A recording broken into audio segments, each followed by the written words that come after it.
Le problème dans cette affaire, c'est aussi l'absence de corps. C'est le seul point sur lequel Cécile Bourgeon et Berkane Makhlouf s'entendent. Ils se disent incapables de se rappeler de l'endroit où ils ont enterré Fiona.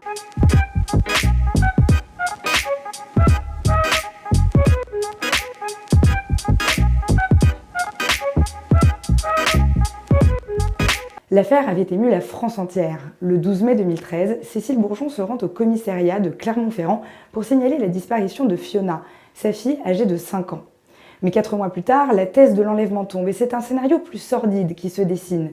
Cécile Bourgeon accuse Berkane Makhlouf, son compagnon et beau-père de Fiona, d'avoir frappé la fillette, ce qui aurait conduit à sa mort. Mais Berkane Makhlouf ne compte pas en rester là. Il se met lui aussi à accuser Cécile Bourgeon d'avoir frappé Fiona. Depuis, ils n'ont cessé de s'accuser mutuellement et de se renvoyer la balle. Le problème dans cette affaire, c'est aussi l'absence de corps. C'est le seul point sur lequel Cécile Bourgeon et Berkane Makhlouf s'entendent. Ils se disent incapables de se rappeler de l'endroit où ils ont enterré Fiona. Sans cadavre, impossible de savoir avec précision ce qui a provoqué la mort de la fillette.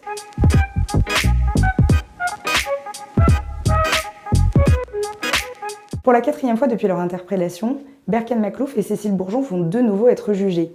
Leur procès en appel doit durer 3 semaines. Ils répondent tous les deux de violences volontaires ayant entraîné la mort de la fillette, un crime passible de 30 ans de réclusion criminelle. En première instance, en 2016, Cécile Bourgeon n'avait été condamnée qu'à 5 ans de prison pour des délits, dont celui de non-assistance à personne en danger.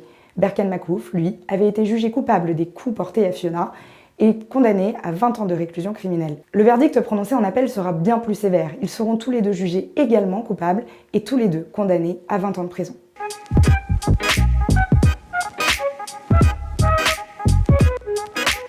Alors si un nouveau procès se tient aujourd'hui, c'est parce que le dernier verdict a été annulé par la Cour de cassation.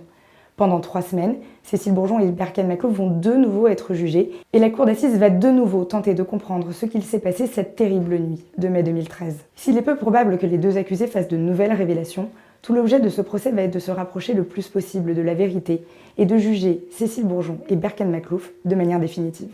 Pour la première fois, Cécile Bourgeon comparaîtra libre. Toujours incarcéré, son ex-compagnon assistera lui au débat depuis le box vitré. Ce procès, ses enjeux, vous pourrez les suivre en intégralité sur lepoint.fr.